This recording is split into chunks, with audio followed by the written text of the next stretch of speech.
ನೋಡಿ ಇದೊಂದು ಆ ಮರ ಬೆಂಡೆ ತೋರಿಸ್ತಲ್ಲ, ಅದೇ ರೀತಿಯಲ್ಲಿ ಇನ್ನೊಂದು ಬೆಳೆ, ಇದು ಸ್ವಲ್ಪ ದೊಡ್ಡದಾಗತ್ತೆ. ನೋಡಿ ಒಂದು ವಿಷಯ ಅಂತಲ್ಲ, ನೋಡಿ ಇದು ನೋಡಿ, ಆಮೇಲೆ ಮೂಲಂಗಿ ಎಲ್ಲ ಆಗೋದಿಲ್ಲ ಅಂತ ಹೇಳ್ತಾರೆ. ಎಷ್ಟು ಚೆನ್ನಾಗಿ ಈಗಷ್ಟೇ ಕಿತ್ತಿರೋದು ನೋಡಿ. ನೋಡಿ ಮೂಲಂಗಿ ಇದು ನೋಡಿ, ಒಂದು ಅಡಿ ಇದೆ ಈಗ ಈ ಬೆಂಡೆ, ಇಲ್ಲಿಂದ ಇಲ್ಲಿಗೆ ಒಂದು ಅಡಿ ಇದೆ ನೋಡಿ. ಇಲ್ಲಿ ಇನ್ನೂ ದೊಡ್ಡದು ಬೆಳೀತದೆ, ಇನ್ನೂ ಉದ್ದ ಆಗತ್ತೆ. ಇದು ಇಷ್ಟು ಸಣ್ಣದನ್ನು ಕಿತ್ಕೊಂಡು ಹೋಗ್ತದೆ ಅಂತ ಹೇಳಿದ್ರೆ ಆಹಾರಕ್ಕೆ ಏನು ಇಲ್ಲ ಅಂತ ಅರ್ಥ ಅಂತ ಹೇಳಿ. ನಾವು ಅಲ್ಲಿ ನಮ್ಗೇನೋ ಹೋಯ್ತು ಅಂತ ಅದಕ್ಕೆ ಮುರಿಯ ಇಡೋದಕ್ಕಿಂತ ಅದು ಎಷ್ಟು ಕಷ್ಟದಲ್ಲಿದೆ ಅಂತ ಒಂದ್ಸಲ ಯೋಚನೆ ಮಾಡ್ಬೇಕು ನಾವು, ಹೌದಲ್ಲ? ಇದು ನಿಮ್ಗೆ ಗೊತ್ತಿದೆ, ನಮ್ಮ ಕರಾವಳಿದು ಒಂದು ವೆರೈಟಿ ಇದು ಗುಳ್ಳ. ಇದು ಬೀಟ್ರೋಟ್. ಹೌದು ನೋಡಿ, ಇದು ಬೀಟ್ರೋಟ್ ನೋಡಿ, ಇಲ್ಲೆಲ್ಲ ಸಣ್ಣ ಸಣ್ಣದಾಗಿದೆ ನೋಡಿ, ಬೆಳೀತಾ ಇದೆ. ಪ್ರಿಯ ವೀಕ್ಷಕರೇ, ವಿಡಿಯೋ ನೋಡಿ ಸುಮ್ಮನಾಗಬೇಡಿ, ದಯವಿಟ್ಟು ನಮ್ಮ ಚಾನೆಲ್ಗೆ ಸಬ್ಸ್ಕ್ರೈಬ್ ಮಾಡಿ, ಸಪೋರ್ಟ್ ಮಾಡಿ. ಮರಬೆಂಡೆಯಲ್ಲಿ 2 ವೆರೈಟಿಯ ಮರಬೆಂಡೆಗಳಿದೆ. ಇದರಲ್ಲಿ ಒಂದು ವೆರೈಟಿ ಮರಬೆಂಡೆ ನೋಡಿ, ಇದರದ್ದು ವಿಶೇಷತೆ ಅಂತ ಹೇಳಿದ್ರೆ ಇದಕ್ಕೆ ಸಾವಯವ ಗೊಬ್ಬರನು ಬೇಕಾಗಿಲ್ಲ, ಕೆಮಿಕಲ್ ಅಲ್ಲ, ಸಾವಯವ ಬೇಕಾಗಿಲ್ಲ. ಬುಡದಿಂದ ಆಗ್ತಾ ಇರ್ತದೆ ನೋಡಿ, ಎಲ್ಲಾ ಕಡೆ ಎಲ್ಲ ಆಗ್ತದೆ ನೋಡಿ. 3 ದಿವಸಕ್ಕೊಂದ್ಸಲ ಆಗ್ತಾ ಇರ್ತದೆ ಇದು, ಅಂದ್ರೆ ಕೊಯ್ತಾ ಇರ್ಬೋದು. ಅಲ್ಲೆಲ್ಲ ಚಿಗಿರ್ತದೆ. ಈಗ ಇಲ್ಲಿಂದ ಕತ್ತರಿಸಿದ್ರೆ ಇಲ್ಲಿ ಚಿಗಿರಕ್ಕೆ ಶುರು ಆಗುತ್ತೆ. ಇಲ್ಲಿ ಎಲೆ ಬೇಕಾಗಿಲ್ಲ ನೋಡಿ, ಇಲ್ಲಿ ಎಲ್ಲೂ ಎಲೆ ಇಲ್ಲ ನೋಡಿ, ಆದ್ರೂ ಇಲ್ಲಿ ಬೆಂಡೆಗಳು ಆಗ್ತಾ ಇರ್ತದೆ. ಹೌದು, ಬೀಜಕ್ಕೆ ಅಂತ ಇಟ್ಟಿದೆ. ಬೀಜ ನಮ್ಗೆ ತುಂಬಾ ಜನರು ಕೇಳ್ತಾರೆ, ಅವ್ರಿಗೆಲ್ಲ ಬೀಜ ಕೊಡ್ಬೇಕಾಗುತ್ತೆ. ಹೌದೌದು, ನಮ್ಮ ಹತ್ರ ಒಂದು 60 ವೆರೈಟಿ ಬೀಜಗಳಿದೆ, ತರಕಾರಿ ಬೀಜಗಳು. ಅದು ದೇಶೀಯ ಬೀಜಗಳು. ನಿಮಗೆ ಹೊರಗಡೆ ಹೈಬ್ರಿಡ್ ಮತ್ತೆ ದೇಶಿಗೆ ಏನು ವ್ಯತ್ಯಾಸ ಅಂತ ಹೇಳಿದ್ರೆ, ದೇಶೀಯ ಬೀಜಗಳು ಅಂತ ಹೇಳಿದ್ರೆ ನೀವು ನಾಟಿ ಕೋಳಿದ್ದಾಗೆ, ಅದು ಮಳೆ ಬರಲಿ ಚಳಿ ಬರಲಿ ಏನಾದ್ರೂ ಅದಕ್ಕೆ ಅಷ್ಟು ಬೇಗ ರೋಗ ಬರಲ್ಲ. ಹೈಬ್ರಿಡ್ ಬೀಜಗಳು ಅಂತ ಹೇಳಿದ್ರೆ ಫಾರಂ ಕೋಳಿ ಇದ್ದಾಗೆ, ಅಂದ್ರೆ ಅದಕ್ಕೆ ನೀವು ಸರಿಯಾಗಿ ಕೆಮಿಕಲ್ ಹಾಕಿಲ್ಲ ಅಂದ್ರೆ ಅದು ಯಾವುದೇ ಕಾರಣಕ್ಕೆ ಅದರಲ್ಲಿ ಗಿಡಗಳಾಗೋದಿಲ್ಲ. ಇವತ್ತು ನೀವು ತುಂಬಾ ಜನರು ಹೇಳುದು ಕೇಳಿರ್ಬೋದು, ಈಗ ಯಾವ್ದು ಮಾಡಿದ್ರು ಆಗ್ತಾ ಇಲ್ಲ, ಒಂದು 30 ವರ್ಷದಿಂದ ಆಗ್ತಾ ಇತ್ತು, ನಮ್ಮ ಅಜ್ಜನ ಕಾಲದಲ್ಲಿ ಆಗ್ತಾ ಇತ್ತು ಅಂತ. ಅವತ್ತೆಲ್ಲವೂ ಕೂಡ ನಾಟಿ ಬೀಜಗಳಿತ್ತು, ಬೆಳೆ ಹೇಳ್ತಿರೋದು. ಇವತ್ತು ಯಾಕೆ ಆಗ್ತಾ ಇಲ್ಲ ಅಂತ ಹೇಳಿದ್ರೆ ಆ ಹೈಬ್ರಿಡ್ ಬೀಜಗಳು, ಅದರದ್ದು ಯಾವುದೇ ಸ್ಟ್ರೆಂತ್ ಅಂತ ಇರೋದಿಲ್ಲ. ನೋಡಿ ಇದೊಂದಷ್ಟು ಬೆಂಡೆಕಾಯಿಯ ಕೆಟಗರಿಗಳು. ನೋಡಿ ಇದೊಂದು ಆ ಮರಬೆಂಡೆ ತೋರಿಸ್ತಲ್ಲ, ಅದೇ ರೀತಿಯಲ್ಲಿ ಇನ್ನೊಂದು ಬೆಳೆ, ಇದು ಸ್ವಲ್ಪ ದೊಡ್ಡದಾಗತ್ತೆ. ಇದು ಈ ಗಿಡದಲ್ಲಿ ಬುಡದಿಂದ ನೋಡಿ ಇಲ್ಲಿಂದ ಆಗ್ಲಿಕ್ಕೆ ಶುರು ಆಗುತ್ತೆ, ಬೆಂಡೆ ಆಗ್ಲಿಕ್ಕೆ ಶುರು ಆದಾಗ ಸುಮಾರು 3 ರಿಂದ 4 ವರ್ಷ ಬರ್ತದೆ ಈ ಮರ. ತುಂಬಾ ಹೈಟ್ ಬರುತ್ತೆ, ತುಂಬಾ ಬೆಂಡೆಕಾಯಿ ಆಗತ್ತೆ ಇದರಲ್ಲಿ. ಇದನ್ನು ಮನೆ ಹತ್ರ 4 ನೆಟ್ಕೊಳ್ಬೇಕಾಗ್ತದೆ. ಹೌದೌದು, 3-4 ವರ್ಷ ಇನ್ನು ಹೈಟ್ ಬರುತ್ತೆ ನಿಮ್ಗೆ. ಅದು ಎತ್ತರ ಅಲ್ಲಿ ಒಂದು ಇದೆ, ತೋರಿಸ್ತೇನೆ ನೋಡಿ. ಒಣಗಿರೋದೊಂದು ಗಿಡ, ಸತ್ತೋಗಿರೋದೊಂದು ಗಿಡ ಇದೆ, ನಾನು ತೋರಿಸ್ತೇನೆ ನಿಮ್ಗೆ. ಇದೆಲ್ಲ ಬೆಂಡೆಕಾಯಿಗಳೇ, ಅದೇ ಜಾತಿದು. ಒಂದು ವಿಷಯ ಅಂತಲ್ಲ, ನೋಡಿ ಇದು ನೋಡಿ, ಆಮೇಲೆ ಮೂಲಂಗಿ ಎಲ್ಲ ಆಗೋದಿಲ್ಲ ಅಂತ ಹೇಳ್ತಾರೆ. ಎಷ್ಟು ಚೆನ್ನಾಗಿ ಈಗಷ್ಟೇ ಕಿತ್ತಿರೋದು ನೋಡಿ. ನೋಡಿ ಮೂಲಂಗಿ ತುಂಬಾ ಚೆನ್ನಾಗಿರ್ತದೆ, ಅದರೊಟ್ಟಿಗೆ ಇದರ ಎಲೆಗಳು ಎಲ್ಲವೂ ಸಾಂಬಾರಿಗೆ ಆಗುತ್ತೆ. ನೋಡಿ ಇಲ್ಲೆಲ್ಲ ಇದೆ ನೋಡಿ, ನೋಡಿ ಎಷ್ಟು ದೊಡ್ಡದಾಗುತ್ತೆ. ಇದಕ್ಕೊಂದು ದೊಡ್ಡದಾಗುತ್ತೆ. ಅದು ಕೆಲವು ಸಲ ನಮಗೆ ಬೇಸಿಗೆಯಲ್ಲಿ ಇಲ್ಲ ಇಲ್ಲ ಇಲ್ಲ ಇಲ್ಲ ಏನಿಲ್ಲ, ಸ್ವಲ್ಪ ಮಣ್ಣು, ಸುಡು ಮಣ್ಣು, ಬೂದಿ, ಸಗಣಿ ಇಂಥದ್ದೆಲ್ಲ. ಇದರ ಮಧ್ಯೆ ನೋಡಿ ಬದನೆಗಳು ಆಗ್ತಾ ಇದೆ. ಮಂಗನಿಗೆ ಸಿಗದೆ ಇದೆ, ಅಲ್ಲಿ ಸಿಕ್ಕಾಕೊಂಡಿದೆ. ಮಂಗನಿಗೆ ಗೊತ್ತಾದ್ರೆ ಮಂಗನು ಹರಿಸ್ಕೊಂಡು ಹೋಗ್ತದೆ ಅದನ್ನು. ನೋಡಿ ಇಲ್ಲ, ಇದರಲ್ಲಿ ಬೇರೆ ಬೇರೆ ವೆರೈಟಿಯ ಬದನೆಗಳಿರ್ತದೆ. ನೋಡಿ ಇಲ್ಲಿ ನೋಡಿ ಸರ್, ಇಲ್ಲಿ ನೋಡಿ, ಇದು ಗುಳ್ಳ ಬದನೆ. ನಮ್ಮ ಮಟುಗುಳ್ಳ ಅಲ್ಲ, ನಮ್ಮ ಮಂಗಳೂರಿದ್ದು ಬದನೆ ಅದು, ಮೂಲಂಗಿ.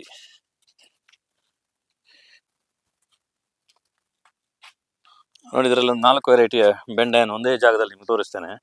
ನಾನು ಅದೊಂದು ತೋರಿಸಿದೆ ಫಸ್ಟ್ ಇದ್ದು. ನೋಡಿ ಇದೊಂದು ಮರ ಬೆಂಡೆ ಇದೆ, ಎರಡನೇ ವೆರೈಟಿ ತೋರಿಸ್ತಲ್ಲ ನಾನು, ದೊಡ್ಡದು ಹೈಟ್ ಬೆಳಿದೆ ಅಂತ ಹೇಳಿದಲ್ಲ, ದಪ್ಪ ದಪ್ಪ ಆಗ್ತದೆ, ಹೂ ತುಂಬಾ ದೊಡ್ಡದಾಗುತ್ತೆ. ನೋಡಿ 3ನೇ ವೆರೈಟಿ ನೋಡಿ, ಇದು ಆನೆ ಕೊಂಬನ್ ಅಂತ, ಕೇರಳದ ವೆರೈಟಿ. ಇದರ ಉದ್ದ ನೋಡಿ, ಆನೆ ಕೊಂಬನ್ ಅಂತ ಹೇಳುದು, ಆನೆ ದಾಡೆ ಅಂತ ಹೇಳಿ, ಆನೆ ದಾಡೆಗೆ ಬೆಳೀತದೆ ಅಂತ. ಹೌದು ಹೌದು, ಇದು ನೋಡಿ 1 ಅಡಿ ಇದೆ ಈಗ ಈ ಬೆಂಡೆ, ಇಲ್ಲಿಂದ ಇಲ್ಲಿಗೆ 1 ಅಡಿ ಇದೆ ನೋಡಿ. ಇಲ್ಲಿ ಇನ್ನೂ ದೊಡ್ಡದು ಬೆಳೀತದೆ, ಇನ್ನೂ ಉದ್ದ ಆಗತ್ತೆ ಇದು. ಅದಕ್ಕೆ ಆನೆ ಕೊಂಬನ್ ಅಂತ ಹೇಳುದು. ನೋಡಿ ಇದು ಅಷ್ಟಪಟ್ಟಿ ಅಂತ, ನಮ್ದು ಕಾರ್ಕಳ ಬಿಳಿ ಬೆಂಡೆ ಅಂತ ಹೇಳ್ತಾರೆ. ಇದಕ್ಕೆ 8 ಮುಖಗಳಿದೆ ಇದರಲ್ಲಿ. ಇದು ಪಂಚಮುಖಿ ಅಂತ, ಇದರಲ್ಲಿ 5 ಮುಖಗಳಿರ್ತದೆ. ನೋಡಿ ನಿಮ್ಗೆ ಇದರ ವ್ಯತ್ಯಾಸ ಗೊತ್ತಾಗುತ್ತೆ. ಹೀಗೆ ವೆರೈಟಿಗಳನ್ನ ಯಾಕೆ ಹೇಳುದು ಅಂತ ಹೇಳಿದ್ರೆ, ದೇಹ ಪ್ರತಿನಿತ್ಯ ಬೇರೆ ಬೇರೆ ಕೇಳ್ತದೆ ನಾಳೆಗೆ. ಒಂದೇ ನೀವು ಕೊಡ್ತಾ ಇದ್ರೆ ಬೋರ್ ಆಗ್ತದೆ, ಹೌದಲ್ಲ? ನೀವು ಎಷ್ಟೇ ಒಳ್ಳೆ ಆಹಾರ ಇರಲಿ, ನೀವು ಐಸ್ ಕ್ರೀಮ್ ಇರಲಿ, ಪಾಯಸ ಇರಲಿ, ದಿನ 3 ಹೊತ್ತು ತಿನ್ನಿ, ನಿಮ್ಮ ನಾಲ್ಕಿಗೆ ಅದು ಅಭ್ಯಾಸ ಆಗ್ಬಿಡುತ್ತೆ. ಅದಕ್ಕೋಸ್ಕರ ಸಾವಯವ ಕೃಷಿ ಕೂಡ ಒಂದು ಬೆಂಡೆಕಾಯಿ ವೆರೈಟಿಯನ್ನು, ಒಂದು ತರಕಾರಿ, ಒಂದು ಅಲಸಂಡೆ ಅಲ್ಲ, ಬೇರೆ ಬೇರೆ ವೆರೈಟಿಯನ್ನು ಮಾಡುವಂಥದ್ದು. ನೋಡಿ ಇದು ನಮ್ಮ ಊರಿದ ಅಲಸಂಡೆ, ಬಳ್ಳಿದು. ನಾನು ಹಾಗೆ ಹೇಳೋದು, ಗಿಡ ತೋರಿಸ್ತಲ್ಲ, ಇದು ಬಳ್ಳಿದು, ಇದು ಬಳ್ಳಿದು ಹೋಗ್ತದೆ. ಇದು ನೋಡಿ, ಇದು ಡಾರ್ಕ್ ಪಿಂಕ್ ಸುಂದರಿ. ನಾನು ಆಗ ಲೈಟ್ ಪಿಂಕ್ ಅದೊಂದು ತೋರಿಸ್ತೆ ಆಗದೊಂದು ವಿಡಿಯೋದಲ್ಲಿ. ಡಾರ್ಕ್ ಪಿಂಕ್ ಸುಂದರಿ ಇದು ಇದು ಹರಿವೆ ಇದು. ಇದೆಲ್ಲವೂ ಕೂಡ ಹೀಗಿರ್ತದೆ. ಹೌದು, ಮೂಲಂಗಿ ಅದು ಎಲ್ಲ ಮಿಕ್ಸ್ಚರ್. ನೀವು ಇಲ್ಲಿ ದೂರದಲ್ಲಿ ನೋಡುವಾಗ ಹಳೆ ಕಾಣ್ತದೆ, ಆದ್ರೆ ನೋಡಿ ಇಲ್ಲಿ ಟೊಮೆಟೊ ನೋಡಿ. ಇದು ಕೆಂಪು ಇದರದ್ದು. ಹೌದು ಹೌದು ಹೌದು ಅಲ್ಲಿ ಕಾಯಿ ಆಗ್ಲಿಲ್ಲ. ಹೌದು. ಹಾ ನೋಡಿ ನೋಡಿ ಇಲ್ಲಿ ನೋಡಿ, ಕೆಂಪಿದ್ದು ಇನ್ನೊಂದಿದೆ ತೋರಿಸ್ತೇನೆ ನೋಡಿ. ಇದು ಟೊಮೆಟೊ ಆಗಿರೋದು ಸಹಜವಾಗಿ ಆಗ್ತಾ ಇರ್ತದೆ. ಸಾವಯವ ಅಂತ ಹೇಳಿದ್ರೆ ಹಾಗೆ, ಅದು ಒಂದಲ್ಲ ನೋಡಿ. ಇದೊಂದು ಲಾಸ್ಟ್ ಆಪ್ಷನ್ ಸಾವಯವ ಕೃಷಿಕರಿಗೆ. ನೋಡಿ ಈ ಬದನೆ ಹೂವಾಗಿದೆ, ಇದನ್ನ ನಾವು 10 ರೂಪಾಯಿ ಕೊಡ್ತೇವೆ. ನಮ್ಮಲ್ಲಿ ಬಂದವರಿಗೆ ಮಾತ್ರ, ಹೊರಗಿನವರಿಗೆ ನಾವು ಅದನ್ನು ಪಾರ್ಸೆಲ್ ಎಲ್ಲ ಮಾಡ್ಲಿಕ್ಕೆ ಕಷ್ಟ. ಸ್ವಲ್ಪ ಹೋಗುವಾಗ ಗಿಡವನ್ನೇ ಕೊಡ್ತೇವೆ. ಇದ್ರದ್ದೇನು ಲಾಭ ಅಂತ ಹೇಳಿದ್ರೆ, ನೀವು ತಗೊಂಡೋಗಿ ನೆಟ್ಟು 1 ತಿಂಗಳಲ್ಲಿ ಇದರಲ್ಲಿ 30 ರೂಪಾಯಿದು ಬದನೆ ಆಗುತ್ತೆ. ಕನಿಷ್ಠ ಒಂದು ಅರ್ಧ ಕೆಜಿ ಆದ್ರೆ ಬದನೆ ಆಗುತ್ತೆ ನೋಡಿ, ಹೂವಾಗ್ಲಿಕ್ಕೆ ಶುರು ಆಗಿದೆ. ನೆಕ್ಸ್ಟಿಗೆ ನಿಮ್ಗೆ ಒಂದು ವರ್ಷದಲ್ಲಿ ಕನಿಷ್ಠ ಒಂದು 500 ರೂಪಾಯಿದು ಬದನೆ ಆಗುತ್ತೆ ಒಂದು ಗಿಡದಲ್ಲಿ. ಆದರೆ ಜನರು ಇದರ ಕಡೆ ಗಮನ ಕೊಡಬೇಕು. ಇನ್ನು ಬೀಜ ಮಾಡಿ ಇನ್ನೊಂದು ಮಾಡುವಾಗ ತುಂಬ ಲೇಟ್ ಆಗುತ್ತೆ. ಅದಕ್ಕೋಸ್ಕರ ನೋಡಿ ಈ ರೀತಿ ಗಿಡಗಳು ನಮ್ಮ ಹತ್ರ ರೆಡಿ ಇರ್ತದೆ, ವೆರೈಟಿ ಬದನೆ ಗಿಡಗಳು. ಅದರ ಜೊತೆಗೆ ನೋಡಿ ವೆರೈಟಿಗಳು, ಕೆಲವು ವೆರೈಟಿಗಳನ್ನು ಉಳಿಸುವುದಿಲ್ಲ. ಮಂಗಗಳದ್ದು ರಾಪಟ ನೋಡಿ, ಇದೊಂದು ಅದು ದೊಡ್ಡ ರಾಜಸ್ಥಾನಿ ಮೆಣಸು. ಅದು ರಾಜಸ್ಥಾನದ ಊರುಗಳಲ್ಲಿ ಉಪಯೋಗಿಸ್ತಾರೆ. ತುಂಬ ದಪ್ಪ ಬರ್ತದೆ, ಉದ್ದ ಬರ್ತದೆ, ಒಳ್ಳೆ ಟೇಸ್ಟ್. ಅದು ಆರೋಗ್ಯಕ್ಕೆ ತುಂಬ ಒಳ್ಳೆಯದು ತಳಿ ನೋಡಿ. ಇದೊಂದು ಪಿಂಕ್ ವೆರೈಟಿ, ಇದೊಂದು ಬದನೆ ಸಣ್ಣದಾಗಿದೆ. ದೊಡ್ಡದಾಗ್ಲಿಕ್ಕೆ ನಿಮ್ಗೆ ಬಿಡ್ತಾ ಇಲ್ಲ, ಮಂಗಗಳು ಬರ್ತಾ ಇರ್ತದೆ. ಅಂದ್ರೆ ಮಂಗಗಳು ಕೂಡ ಎಷ್ಟು ಕಷ್ಟದಲ್ಲಿದೆ ಯೋಚನೆ ಮಾಡಿ. ಯಾರಾದ್ರೂ ಬದನೆ ತಿಂತಾರ? ಹೌದಲ್ವ, ಲಾಸ್ಟ್ ಆಪ್ಷನ್. ನೋಡಿ ಇಲ್ಲಿ ನೋಡಿ, ಇಷ್ಟು ಸಣ್ಣದ್ರಲ್ಲಿ ಕಿತ್ಕೊಂಡು ಓಡಿಯಾಗಿದೆ ನೋಡಿ. ಇಲ್ಲಿ ನೋಡಿ, ಇಷ್ಟು ಸಣ್ಣದನ್ನು ಕಿತ್ಕೊಂಡು ಹೋಗ್ತದೆ ಅಂತ ಹೇಳಿದ್ರೆ ಆಹಾರಕ್ಕೆ ಏನು ಇಲ್ಲ ಅಂತ ಅರ್ಥ ಅಂತ ಹೇಳಿ. ನಾವು ಅಲ್ಲಿ ನಮ್ಗೇನೋ ಹೋಯ್ತು ಅಂತ ಅದಕ್ಕೆ ಮುರಿ ಇಡೋದಕ್ಕಿಂತ ಅದು ಎಷ್ಟು ಕಷ್ಟದಲ್ಲಿದೆ ಅಂತ ಒಂದ್ಸಲ ಯೋಚನೆ ಮಾಡ್ಬೇಕು ನಾವು, ಹೌದಲ್ವ?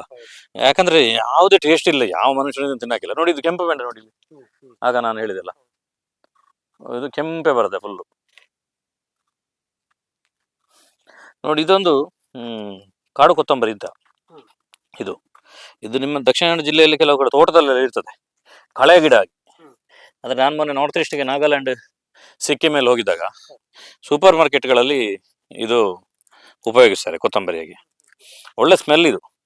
ನೀವು ಒಂದ್ಸಲ ಸ್ಮೆಲ್ ನೋಡಿ, ಆಗ ನಿಮ್ಗೆ ಗೊತ್ತಾಗ್ತದೆ. ಭಾರಿ ಸ್ಮೆಲ್ ಇದೆ ಅದು. ಅದರದ್ದು ಗಿಡಗಳಾಗ್ಲಿಕ್ಕೆ ಅದು ಇದೆಯಲ್ಲ, ಇದು ಮುಂದಕ್ಕೆ ಗಿಡಗಳಿದೆ, ಸಪ್ರೇಟ್ ಒಂದು ಗಿಡ ಆಗ್ತದೆ.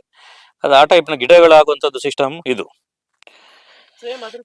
ಹೌದೌದು ನೋಡಿ. ಇದು ನಮ್ಮ ದಕ್ಷಿಣ ಕನ್ನಡ ಜಿಲ್ಲೆಯಲ್ಲಿ ಲಾಸ್ಟ್ ಅದು ವೆರೈಟಿ, ನಾರ್ಮಲ್ ವೆರೈಟಿ ಇದು ಹರಿವೆ. ಹಿಂದಿನಿಂದನೂ ಕೂಡ ಆಗ್ತೈತೆ ಅಲ್ಲಲ್ಲಿ. ಕೆಲವು ಸಲ ಕ್ರಾಸ್ ಪಾಲಿನೇಷನ್ ಆಗಿ ಬೇರೆ ಬೇರೆ ಗಿಡಗಳೆಲ್ಲ ಆಗ್ತದೆ ನೋಡಿ. ಈ ಕಡೆಗೆ ತೋರಿಸಿ ಒಂದ್ಸಲ, ಈ ಕಡೆಗೆ ನೋಡಿ. ಇದು ನಮ್ಮ ಮನೆ ಹಿಂದ್ಗಡೆದು ಹಳೆ ಮನೆ, ಒಂದು 50 ವರ್ಷ ಹಿಂದಿನ ಮನೆ ಇತ್ತು. ಇದರ ಪಕ್ಕದಲ್ಲಿ ಹೌದು 2 ಸೆನ್ಸ್ ಜಾಗದಲ್ಲಿ ಇರುವಂತ ಒಂದು ತರಕಾರಿ ತೋಟ ಇದು. ಇದು ನಮ್ಮ ಅಡಿಗೆ ಕೋಣೆಗೆ, ಅದೆಲ್ಲವೂ ಅಡಿಗೆ ಕೋಣೆಗೆ ಅಂತ ಹೇಳಕ್ಕಾಗಲ್ಲ, ಯಾರು ಬಂದವರಿಗೆಲ್ಲ ಕೊಡ್ಬೋದು. ಆದರೆ ಇದು ನಮ್ಮ ಮನೆಗೆ ಉಪಯೋಗ ಮಾಡ್ಲಿಕ್ಕೋಸ್ಕರ.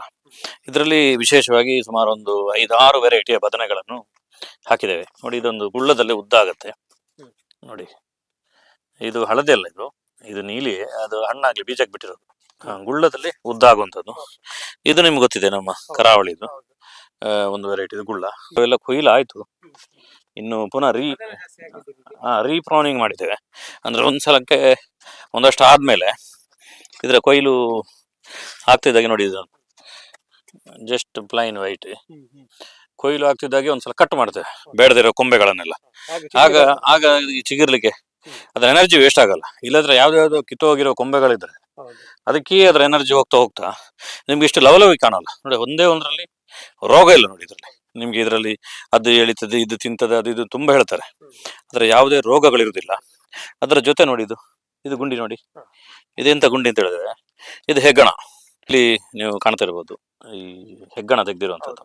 ತುಂಬಾ ಜನರು ಏನು ಕೇಳ್ತಾರೆ ಅಂತ ಹೇಳಿದ್ರೆ, ಸಾವಯವ ಗ್ಯಾರಂಟಿ ಎಂಜಿನ್ ಅಂತ. ಇವ್ರು ಯಾರಿಗೋ ದಿನ ಕೆಮಿಕಲ್ ತಿನ್ನೋರಿಗೆ ನಾವು ಗ್ಯಾರಂಟಿ ಕೊಡ್ಬೇಕಾಗಿಲ್ಲ, ನಮ್ಮ ಮನಸ್ಸಲ್ಲಿ ಇದ್ರೆ ಸಾಕು. ಅದರ ಜೊತೆ ಇದರಲ್ಲಿ ಎರೆಹುಳು ಇರ್ತದೆ, ಎರೆಹುಳು ಇದ್ರೆ ಮಾತ್ರ ಹೆಗ್ಗಣಗಳು ಇಷ್ಟು ಬರುವಂತದ್ದು. ಎಲ್ಲಾದ್ರೂ ಹೆಗ್ಗಣಗಳು ಹೆಚ್ಚು ಓಡಾಡ್ತಿದೆ ಅಂತ ಹೇಳಿದ್ರೆ ಅಲ್ಲಿ ಸ್ವಲ್ಪ ಸಾವಯವ ಇದೆ ಅಂತ ಹೇಳಿ ಅರ್ಥ. ನೀವು ನೋಡಿರ್ಬೋದು, ನಮ್ಮ ದನದ ಸೆಗಣಿ ಅಲ್ಲಿ ಇಲ್ಲಿ ರಾಶಿ ಹಾಕಿದ್ರೆ ಅಲ್ಲೆಲ್ಲ ಹೆಗ್ಗಣಗಳು ಬಂದಿರ್ತದೆ ನೋಡಿ. ಇಷ್ಟು ಸ್ಮೂತ್ ಇದೆ ಇದು ಮಣ್ಣು. ಹೆಗ್ಗಣಕ್ಕೆ ಏನು ಕಷ್ಟ ಇಲ್ಲ ನೋಡಿ. ಎಲ್ಲಿ ಗೊತ್ತಿದ್ರು ನೋಡಿ ಹೇಗೆ ಬರ್ತದೆ ನೋಡಿ. ಈ ಟೈಪಲ್ಲಿ ಮಣ್ಣು ಇರಬೇಕಾಗುತ್ತೆ, ಅಂದ್ರೆ ಗೊಬ್ಬರಗಳು ಮಿಕ್ಸ್ ಆಗಿರುವಂತ ಕಪ್ಪಾಗಿರುವಂತ ಮಣ್ಣು ನೋಡಿ. ಇದೊಂದು ಬದನೆಯಲ್ಲಿ ಒಂದು ವೆರೈಟಿ ನೋಡಿ, ದೊಡ್ಡದು ಇರುತ್ತೆ, ಆದ್ರೆ ಅದು ಪಿಂಕ್ ಆಗುತ್ತೆ ದೊಡ್ಡದ್ರಲ್ಲಿ ನೋಡಿ. ಇದೊಂದು 2 ಗಿಡಗಳು ಅದೇ ರೀತಿ ಇದು ನೋಡಿ, ಪಿಂಕ್ ವೆರೈಟಿ ಇದು, ದೊಡ್ಡದರಲ್ಲಿ ಪಿಂಕ್ ನೋಡಿ. ಇದೊಂದು ನಾರ್ಮಲ್ ಗುಳ್ಳ, ನಮ್ಮ ಕರಾವಳಿ ಭಾಗ ನೋಡಿ ಇಲ್ಲಿ ಆಗಿದೆ. ಒಂದು ದಿನ ನಾವು ಇಲ್ಲದಿದ್ರೆ ಸಾಕು ಇಲ್ಲಿ ಮಂಗಗಳು ಆರಿಸ್ಕೊಂಡು ಹೋಗಿ ಆಗಿರ್ತದೆ. ನಾವಂದ್ರೆ ಹೋಗ್ಬೇಕು ನಾವ್ ಇಲ್ಲ ಅಂತ ಹೇಳಿದ್ರೆ ನಾವು ಸಾಧಾರಣ ಕಟ್ ಮಾಡಿರ್ತೀವಿ, ನಮ್ಗೆ ಅದ್ರ ಸಾಂಬಾರ್ಗೆ ಆಗತ್ತಲ್ಲ ಅಂತ. ನೋಡಿ ಇಲ್ಲಿ ಮೆಣಸು, ಇದೊಂದು ಅಲಸಂಡೆ, ದಪ್ಪದ ಅಲಸಂಡೆ, ಅದರ ಜೊತೆಗೆ ಇಲ್ಲಿ ಮೆಣಸಿದೆ ನೋಡಿ. ಇದೊಂದು ಹರಿವೆ. ಇದನ್ನು ಯಾಕೆ ಹಾಕಿದ್ದು ಅಂತ ಹೇಳಿದ್ರೆ ಈ ಹರಿವೆಗೆ ಪರಾಗಸ್ಪರ್ಶಕ್ಕೆ ತುಂಬಾ ಒಳ್ಳೇದು, ಜೇನುಗಳನ್ನು ಅಟ್ರಾಕ್ಟ್ ಮಾಡುತ್ತೆ ಈ ಹರಿವೆ. ನಿಮಗೆ ನೀವು ಬಂದಾಗ ಅಲ್ಲಿ ನೋಡಿರ್ಬೋದು ಫಸ್ಟ್ಗೆ. ಹೌದು, ಅದರಲ್ಲಿ ಪೂರ್ತಿ ಜೇನುಗಳ ಬೆಳೆಗೆ ಬರ್ತದೆ. ಈ ಜೇನುಗಳು ಇಲ್ಲಿ ಬಂದದ್ದು ಇದಕ್ಕೂ ಬರ್ತದೆ, ಇದಕ್ಕೂ ಪರಾಗಸ್ಪರ್ಶ ಮಾಡ್ಲಿಕ್ಕೆ ಹೆಲ್ಪ್ ಆಗುತ್ತೆ. ನೋಡಿ ಇದು ಬೀಟ್ರೋಟು. ಹೌದು ನೋಡಿ, ಇದು ಬೀಟ್ರೋಟ್ ನೋಡಿ, ಇಲ್ಲೆಲ್ಲ ಸಣ್ಣ ಸಣ್ಣದಾಗಿದೆ ನೋಡಿ. ಹಾ, ಬೆಳೀತಾ ಇದೆ. ಇನ್ನೊಂದು ತಿಂಗಳಲ್ಲಿ ಚೆನ್ನಾಗಿ ಬೆಳೆದ. ಮಧ್ಯೆ ಟೊಮೆಟೊ ಹಾಕಿದ್ದೀವಿ. ಅಂದ್ರೆ ಯಾವುದೇ ವಿಡಿಯೋ, ಇದು ಟೊಮೆಟೊ, ಇದೊಂದು ಅಲಸಂಡೆ.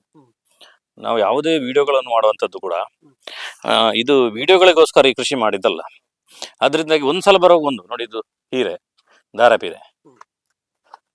ಒಂದು ಸಲ ಬಂದಾಗ ನಿಮ್ಗೆ ಇದು ಎಲ್ಲ ಇರ್ಬೋದು. ನೆಕ್ಸ್ಟ್ ಇನ್ನೊಬ್ಬ ಬರುವಾಗ ಅವಾಗ ಹೇಳ್ತಾನೆ ನಿಮ್ದು ವಿಡಿಯೋ ನೋಡಿ, ಅದಿಲ್ವಾ ಅಂತ ಹೇಳಿ. ಇಲ್ಲ, ಅದಿಲ್ಲ, ಅದ್ರ ನೆಕ್ಸ್ಟ್ ಇನ್ನೊಂದು ಬಂದಿರ್ತದೆ ಅಷ್ಟೊತ್ತಿಗೆ, ಸೀಸನ್ ವೈಸ್. ಮತ್ತೆ ಅದು ಕಂಟಿನ್ಯೂ ಆಗ್ತಿರ್ತದೆ. ನಾವು ಅದನ್ನು ಇಡಕ್ಕಾಗಲ್ಲ, ಆ ಟೈಮಲ್ಲಿ ಅದನ್ನು ಕ್ಯಾಚ್ ಮಾಡ್ಕೋಬೇಕು.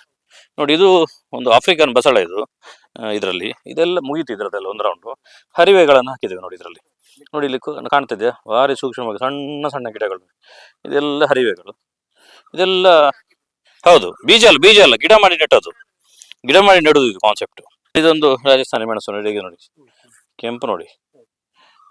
ಅದಾದ್ಮೇಲೆ ಇದೊಂದು ವಿಶೇಷ ವೆರೈಟಿ, ಇದೊಂದು ಬಸಳೆ ಟೈಪ್, ಮರದ ರೀತಿ ಆಗುತ್ತೆ ಇದು. ಹೌದು, ಮರ ರೀತಿಯಲ್ಲಿ ಆಗುತ್ತೆ ಇದು. ಹಾಸ್ಟೆಲ್ ಅಥವಾ ಮನೆ ಪಕ್ಕ ಎಲ್ಲ ಹಾಕೋಬಹುದು ನಿಮಗೆ ವರ್ಷ ಇಡೀ. ಹೊರಗಡೆ ನಾರ್ತಲ್ಲಿ ತುಂಬಾ ಉಪಯೋಗ ಮಾಡ್ತಾರೆ ಅದನ್ನು. ಅದೇ ಸ್ಮೆಲ್ ಬರುತ್ತೆ, ನೀವು ಸ್ಮೆಲ್ ಮಾಡಿ ಚೆಕ್ ಮಾಡಿದಾಗ ನಿಮ್ಗೆ ಗೊತ್ತಾಗುತ್ತೆ ಅದು. 7-8 ವೆರೈಟಿಯ ಸೋರೆಗಳು ನಮ್ಮ ಹತ್ರ ಇದೆ. ಈ ಟೈಮ್ ನಮ್ಮ ಸೌತ್ ಕೇಂದ್ರದ್ದು ಸೋರೆಗಳಿಗೆ ಸ್ವಲ್ಪ ಡ್ಯಾಮೇಜ್ ಮಾಡುವಂಥ ಟೈಮ್. ಅಂದರೆ ಈ ಬಿಸಿಲಿದೆ ನೋಡಿ, ಮಧ್ಯಾಹ್ನ ಆಗುವಾಗ ಅದು ನಿಮಗೆ ಗಿಡಗಳನ್ನು ಹೀಟ್ ಮಾಡ್ತದೆ. ಯಾಕಂದರೆ ಅದು ಇದೆಲ್ಲ ಹಸಿರಿರ್ತದೆ ನೋಡಿ. ಈ ಹಸಿರಿಗೆಲ್ಲ ಭಾರಿ ತಡ್ಕೊಳ್ಳೋ ಕೆಪಾಸಿಟಿಗಳು ಇರುವುದಿಲ್ಲ. ಆದ್ದರಿಂದ ಕೆಲವು ಮಂಗಗಳು ತಗೊಂಡೋಗಿ ಕೆಲವು ಉಳಿಯೋದೆಲ್ಲ ಸೋರೆಗಳು ಹೋಯ್ತು. ಇದೆಲ್ಲವೂ ಕೂಡ ಅಕ್ಟೋಬರ್-ನವಂಬರ್ಲ್ಲಿ ಆಗಬೇಕು ನೋಡಿ. ಇದೊಂದು ಸೋರೆ ನೋಡಿ, ಇದಕ್ಕೆ ಒಂದು ವಿಶೇಷವಾಗಿರುವಂಥ ಹೆಸರಿದೆ, ಹೆಸರು ಮಾಡ್ತೋಗಿದೆ ನನಗೆ. ಇದನ್ನು ಗೋಣಿ ಒಳಗೆ ಇಟ್ಟದ್ದು ರಕ್ಷಣೆ ಮಾಡಿ. ಇದು ವರ್ಲ್ಡ್ ರೆಕಾರ್ಡ್ ಆಗಿದೆ ಈ ಸೋರೆಗೆ. ಸುಮಾರು ಫಾರಿನಲ್ಲಿ 14 ಅಡಿ ಬೆಳೆದಿದೆ ಇದು, ಭಾರತದಲ್ಲಿ 7 ಅಡಿ ಬೆಳೆದಿದೆ. ಹಾ, ನಮ್ಮಲ್ಲಿ ಸಾಧಾರಣ 5 ಅಡಿ ಬೆಳೆದಿದೆ. ನಾನು ಫೋಟೋ ಕೊಡ್ತೇನೆ. ನಮ್ಮನೆ ಮಕ್ಕಳಷ್ಟು ಹೈಟಿಗೆ ಬೆಳೆದಿದೆ. ಇದು ಎಷ್ಟು ಅಡಿ ಇದೆ ನೋಡುವ. ಇದೊಂದು ಅರ್ಧ ಅಂತ ನಾನು ಕೈ ಲೆಕ್ಕ ಹಾಕಿದ್ರೆ, ಅರ್ಧ ಒಂದಾಯ್ತು, 1.5, 2, 2.5, ಹತ್ರ 3. ಇದು ಬೆಂಡ್ ಆಗಿದೆ, ಇನ್ನು ಸ್ಟ್ರೈಟ್ ಬಿಟ್ಟಿದ್ರೆ ಆಗ್ತಿತ್ತು. ಮಂಗಗಳಿಂದ ರಕ್ಷಣೆ ಮಾಡೋದಕ್ಕೋಸ್ಕರ ಇದನ್ನು ಗೋಣಿಗೆ ಹಾಕಿದ್ದು. ಇದಕ್ಕೆ ಹೋಗ್ಲಿಕ್ಕೆ ಜಾಗ ಸಿಕ್ಕಿಲ್ಲ ಅದಕ್ಕೆ ಎಲ್ಲ ಬೆಂಡ್ ಆಗಿದೆ. ಹೌದು, ಬೆಳೀತಾ ಇತ್ತು. ಆ ಕಾರಣಕ್ಕೋಸ್ಕರ ಭಾರಿ ಡೇಂಜರ್ ಇತ್ತು ಈ ಮಂಗಗಳೆಲ್ಲ. ಹೌದು, ನಮ್ಗೆ ಬೀಜಗಳು ಬೇಕಲ್ಲ, ಅದಕ್ಕೋಸ್ಕರ ಅದನ್ನು ಭಾರಿ ಕಷ್ಟ ಇದನ್ನು ರಕ್ಷಣೆ ಮಾಡಿ ಇಡ್ಲಿಕ್ಕೆ. ಅದಕ್ಕೆ ನಾಳೆ ಹೀಗೆ ಕಟ್ಟಿ ನಾವು ಇಡುದು. ಆದ್ರೂ ಅದಕ್ಕೆ ಡೌಟ್ ಬಂದ್ರೆ ಮಂಗ ನಂಗೂ ಸಿಗಬಾರ್ದು, ಇವನಿಗೂ ಸಿಗಬಾರ್ದು ಅಂತ ಹೇಳಿ ಅದು ಕೆಲವು ಸಲ ಗಿಡಗಳನ್ನೇ ಕಟ್ ಮಾಡಿ ಹೋಗ್ತದೆ ಮಂಗನಿಗೆ. ನೋಡಿ, ಇದು ಹರಿವೆ ನಮ್ಗಿಂತ ಹೈಟ್ ಆಗಿರುವಂಥದ್ದು. ಪ್ರತಿ ಒಂದು ತರಕಾರಿ ತೋಟದೊಟ್ಟಿಗೂ ಒಂದು ಹರಿವೆ ಇರಬೇಕಾಗುತ್ತೆ, ಯಾಕಂದ್ರೆ ಪರಾಗಸ್ಪರ್ಶಕ್ಕೋಸ್ಕರ. ನೋಡಿ ಈ ಅಲಸಂಡೆ, ಪಿಂಕ್ ಅಲಸಂಡೆ, ಇದಕ್ಕೆಲ್ಲ ಪರಾಗಸ್ಪರ್ಶಕ್ಕೆ ಇದು ತುಂಬ ಹೆಲ್ಪ್ ಮಾಡ್ತದೆ, ಸುಲಭ ಮಾಡ್ತದೆ. ಇಲ್ಲಿ ಬನ್ನಿ.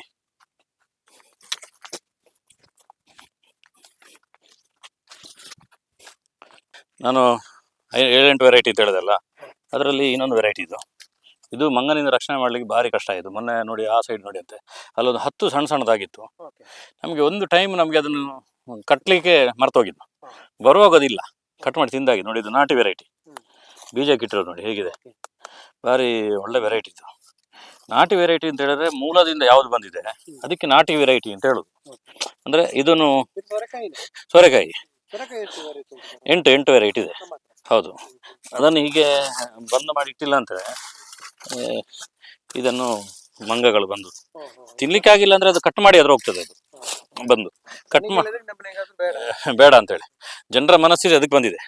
ನೋಡಿ ಇದು ನೋಡಿ, ಇದೊಂದು ಬದನೆ ನೋಡಿ, ಇದು ದೊಡ್ಡದಾಗುತ್ತೆ. ಇದೀಗ ಇಷ್ಟು ಉಳಿದ ದೊಡ್ಡ ವಿಷಯ. ಈಗ ಮಂಗ ಬಂದ್ರೆ ಒಳ್ಳೆ ಕಡ್ಲ. ಇದೊಂದು ನೋಡಿ, ಅದರಲ್ಲಿ ಬೇರೆ ನೋಡಿ. ಹೌದು, ಪಿಂಕಲ್ಲಿ ಬಗೆ ಬಗೆಯ ಇದಿರ್ತದೆ.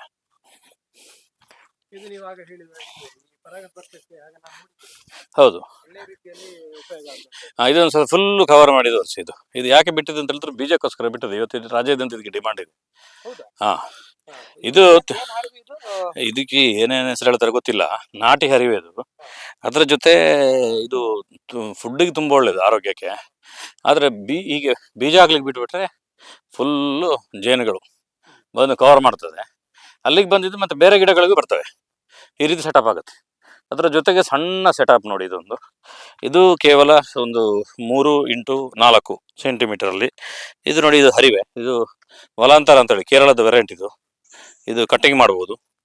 ಕಟ್ಟಿಂಗ್ ಮಾಡಿದರೆ 6 ತಿಂಗಳು ಆಗ್ತಾ ಇರ್ತದೆ. ಇದು ಚಿಗುರ್ತಾ ಇರ್ತದೆ. ಇದು ನಾನು ಇದಕ್ಕೆ ಬಿಟ್ಟದ್ದು, ಬೀಜಕ್ಕೆ ಬಿಟ್ಟದ್ದು.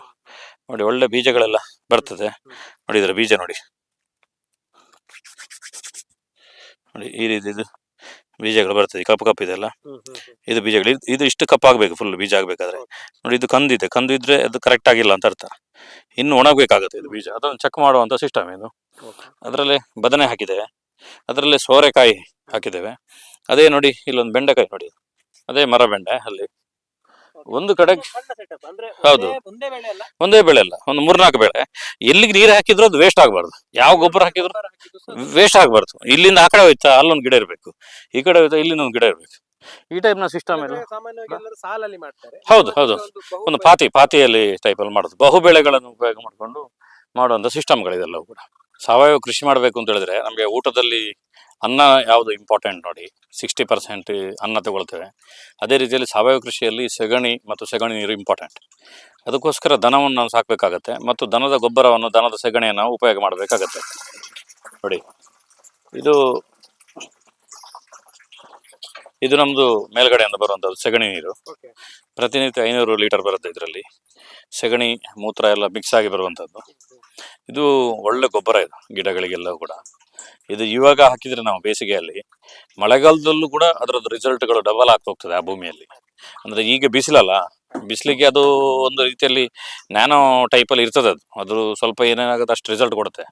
ಆದರೆ ಮಳೆಗಾಲ ಶುರು ಆಗ್ತಿದ್ದಾಗ ಇಡೀ ಎರೆಹುಳುಗಳು ಆಕ್ಟಿವ್ ಆಗುತ್ತೆ ನೋಡಿ. ಆ ಟೈಮಲ್ಲಿ ಅದು ಭೂಮಿ ತುಂಬ ಸೆಟಪ್ ಆಗಿರ್ತದೆ. ಇಲ್ಲಿಗೆ ಬರ್ತದೆ. ಇದು ನಮ್ಮ ಸ್ನೇಹಿತರ ಮನೆಯಿಂದ. ಏನಂದರೆ ಹಿಂದೆ ನಮ್ಮ ಹತ್ರ ಜರ್ಸಿ ಇತ್ತು. ನಾವಿನ್ನು ಮುಂದಕ್ಕೆ ಮಲೆನಾಡು ಗಿಡ್ಡ ಸಾಕಬೇಕು ಅಂತ ಇರುವಂಥದ್ದು. ಅದಕ್ಕೋಸ್ಕರ ತಾತ್ಕಾಲಿಕವಾಗಿ ಅದನ್ನು ನಾವು ಮಾರಾಟ ಮಾಡಿದ್ದೇವೆ. ಇನ್ನು ಹೊಸದಾಗಿ ತರಬೇಕಷ್ಟೇ ಮಲೆನಾಡು ಗಿಡ್ಡ. ಅಲ್ಲಿವರೆಗೆ ನಮ್ಮ ಸ್ನೇಹಿತರು, ಮನೆಯ ಪಕ್ಕದವರು, ಅವರು ನಮಗೆ ಇದನ್ನು ಕೊಡ್ತಾರೆ. ಸೆಗಣಿ ನೀರೆಲ್ಲವೂ ಕೂಡ ನಮಗೆ ಇಲ್ಲಿ ಬಂದು ಬೀಳ್ತದೆ. ತರಕಾರಿಗಳೆಲ್ಲ ಆಗ್ತವೆ. ಮ್ಯಾಕ್ಸಿಮಮ್ ನಮ್ಮ ಮನೆಯ ಮಕ್ಕಳಿಗೆ ಕೊಟ್ಟು ಕಳಿಸ್ತೇವೆ. ಅಲ್ಲೆಲ್ಲ ಕಡೆ ಕೊಟ್ಟು ಬನ್ನಿ ಅಂತ, ಜನರಿಗೆ ಅವರಿಗೆಲ್ಲ ಉಪಯೋಗ ಆಗಲಿ, ಸಾವಯವ ಸಿಗಲಿ. ಅದರ ಜೊತೆ ಅವರು ಕೂಡ ಏನಿದ್ರು ಕೂಡ ನಮಗೆ ಕೊಡ್ತಾರೆ. ಹುಲ್ಲು ತಗೊಂಡು ಹೋಗ್ತಾರೆ, ಸೆಗಣಿ ಕೊಡ್ತಾರೆ. ಇಂಥದ್ದೆಲ್ಲ ಅದು ತುಂಬ ಇಂಪಾರ್ಟೆಂಟ್. ಅದು ಇವತ್ತು ಇಲ್ಲದ ಕಾರಣಕ್ಕೋಸ್ಕರ ನಾವು ಯಾಂತ್ರಿಕ ಆಗಿರೋದು. ನಾವು ಸಿಂಗಲ್ ಆಗಿ ಮಾನಸಿಕ ಖಿನ್ನತೆಗಳು ಯಾಕೆ ಬರ್ತಿದೆ ಅಂತ ಹೇಳಿದ್ರೆ, ನಮ್ಮೊಟ್ಟಿಗೆ 4 ಜನ ಮಾತಾಡೋಕ್ಕೂ ಕೂಡ ಜನ ಇಲ್ಲದಂಥ ಪರಿಸ್ಥಿತಿಗಳು ಬಂದಿದೆ. ಪೈಪ್ ಇದೆ ನೋಡಿ, ಇಲ್ಲಿಂದ ಹೀಗೆ ಆನ್ ಮಾಡ್ತೇವೆ. ದಿನಕ್ಕೆ ನಮಗೆ ಲೆಕ್ಕ ಇದೆ ಯಾವುದಕ್ಕೆ ಎಷ್ಟು ಹಿಡಿಬೇಕು ಅಂತ. ಅದಕ್ಕೆ ಹೋಗಿ ಅದಕ್ಕೆ ಹೌದೌದು, ನಮ್ಮ ತರಕಾರಿಗೆ ಸೆಟ್ ಮಾಡಿರ್ತೇವೆ. ಅದು ಎಲ್ಲದಕ್ಕೆ ಹೋಗುತ್ತೆ, ಅಡಿಕೆಗೆ, ಇನ್ನೊಂದಕ್ಕೆ, ಎಲ್ಲ ಕಡೆಗೆ ಅಲ್ಲಿಂದ ಇದಾಗುತ್ತೆ. ಅದ್ರದ್ದು ಸ್ಟ್ರೆಂತ್ ನೋಡಿ. ಯಾವುದೋ ಒಂದು ಒಣ ಹುಲ್ಲುಗಳಿತ್ತು ಇಲ್ಲಿ, ಅದ್ರದ್ದು ಸ್ವಲ್ಪ ಇಲ್ಲಿ ಕೆಲವು ಸಲ ಸೆಗಣಿ ಸಿಕ್ಕಾಕೊಂಡ್ರೆ ಓಪನ್ ಮಾಡಿ ತೆಗೆಯುವಾಗ ಅದ್ರ ನೀರು ಬಿದ್ದು ಈ ಬೇಸಿಗೆಯಲ್ಲಿ ಹೇಗೆ ನೋಡಿ ಹಸಿರು ಹುಲ್ಲು ಅಷ್ಟು ಚೆನ್ನಾಗಿ ಹಸಿರು ಹುಲ್ಲು. ಗೋವಿನ ಮೇವು ಹೌದು, ಇದೇ ಮೇವು. ಆದರೆ ಎಷ್ಟು ಚಂದ ಬೆಳೆದಿದೆ ನೋಡಿ. ಬೆಳೆಸಿದೆ ಅಲ್ಲ. ಇಲ್ಲಿ ಸ್ವಲ್ಪ ಸೆಗಣಿ ನೀರಿದೆಲ್ಲ, ಅದು ನಾವು ಸ್ವಲ್ಪ ಸೆಗಣಿ ಸಿಕ್ಕಾಕೊಂಡಾಗ ಆಗ್ತದೆ. ಆಗ ನಾವು ಅದನ್ನು ಕುಟ್ಟುತ್ತೇವೆ. ಕುಟ್ಟುವಾಗ ಸ್ವಲ್ಪ ನೀರು ಚೆಲ್ಲಿ ಅದು ಇಲ್ಲಿಗೆ ಹೋಗಿ ಅದರ ಅಂಶದಲ್ಲೇ ಬೆಳೆದಿರುವಂಥದ್ದು ನೋಡಿ. ಎಂಥ ಬಿಸಿಲಲ್ಲೂ ಕೂಡ ಭೂಮಿಗೆ, ನೆಲಕ್ಕೆ ತಾಗ್ಲಿಕ್ಕೆ ಬಿಡುದಿಲ್ಲ ಬಿಸಿಲನ್ನು. ಅಷ್ಟು ಸುಂದರವಾಗಿ ಬೆಳೆದಿದೆ ನೋಡಿ. ಇದೊಂದು ಪೇರಂಗಾಯಿ ಮರ ಮನೆಯ ಪಕ್ಕದಲ್ಲಿ. ನಮ್ಮ ಮನೆಗೆ ತಿನ್ಲಿಕ್ಕೆ ಆಗ್ತದೆ, ಬಾವಲಿಗಳಿಗೆ ಮತ್ತೆ ಮಂಗಗಳಿಗೆ ಎಲ್ಲದಕ್ಕೂ ತಿನ್ಲಿಕ್ಕೆ ಆಗತ್ತೆ. ಅದರಲ್ಲಿ ಹಾಕಿರೋದು ಪ್ಯಾಷನ್ ಫ್ರೂಟ್, ಕೆಂಪು ಪ್ಯಾಷನ್ ಫ್ರೂಟ್ ನೋಡಿ, ಇಲ್ಲಿ ಕಾಣ್ತಾ ಇರ್ಬೋದು. ಇದು ನೆರಳು ಆಗತ್ತೆ, ಅದರ ಜೊತೆಗೆ ಹಣ್ಣುಗಳು ಆಗ್ತದೆ. ನಮ್ಗಿಂತ ಹೆಚ್ಚು ಮಂಗನವ್ರದ್ದು ಉಪಯೋಗ ಜೋರಿರ್ತದೆ. ಅದಕ್ಕೆ ಮಂಗನವರು ಬಂದು ಖಾಲಿ ಮಾಡಿಕೊಂಡು ಹೋಗ್ತಾರೆ ನೋಡಿ. ಈ ಸೆಟಪ್ ಇದೆಲ್ಲ, ಇದು ಪ್ರತಿಯೊಬ್ಬರ ಮನೆ ಎದುರುಗಡೆ ಇದೆ. ಇಲ್ಲಿ ಹಳೆ ಟೈರ್ಗಳು, ಇನ್ಯಾವುದೋ ಗೋಣಿ, ಇನ್ನೊಂದು ಬಿಸಾಡಿ ಏನೇನೋ ಎಲ್ಲ ಇಟ್ಟಿರ್ತಾರೆ. ಅಥವಾ 4 ಹೂವಿನ ಗಿಡಗಳನ್ನು ಇಟ್ಟಿರ್ತಾರೆ. ಈ ಜಾಗದಲ್ಲೂ ಕೂಡ ನಾವು ಮನೆಗೆ ಬೇಕಾದ ತರಕಾರಿಗಳನ್ನು ಬೆಳಿಬಹುದು ಅನ್ನೋದು ತೋರಿಸುವಂತ ಒಂದು ಮಾಡೆಲ್ ಇತ್ತು. ಹಂಚಿನ ತಡೆಗೋಡೆ ಮಾಡುವಂಥದ್ದು. ಇದಕ್ಕೆ ನೀವು ನೋಡಿ, ಈ ಇಟ್ಟಿಗೆ ಇದೆಯಲ್ಲ, ಇದನ್ನು ಕಟ್ಟಿದ್ರೆ ಒಂದು ಇಟ್ಟಿಗೆಗೆ 40 ರೂಪಾಯಿ ಇದೆ. ಒಂದು ಕೆಂಪು ಇಟ್ಟಿಗೆ ಕಟ್ಲಿಕ್ಕೆ ಹೋದ್ರೆ ಅದನ್ನೆಲ್ಲ ಕಟ್ಟಿ ಆಗುವಾಗ ಮೇಸ್ತ್ರಿ ಕೆಲಸ ಆಗುವಾಗ 90 ರೂಪಾಯಿ ಆಗುತ್ತೆ. ಇದು ಖಾಲಿ 3 ರೂಪಾಯಿಗೆ ಆಗುತ್ತೆ. 3 ರೂಪಾಯಿಗೆ ನಿಮ್ಗೆ ಎಲ್ಲಾ ಕಡೆ ಇವತ್ತು ಹಂಚುಗಳು ಸಿಗ್ತಿದೆ.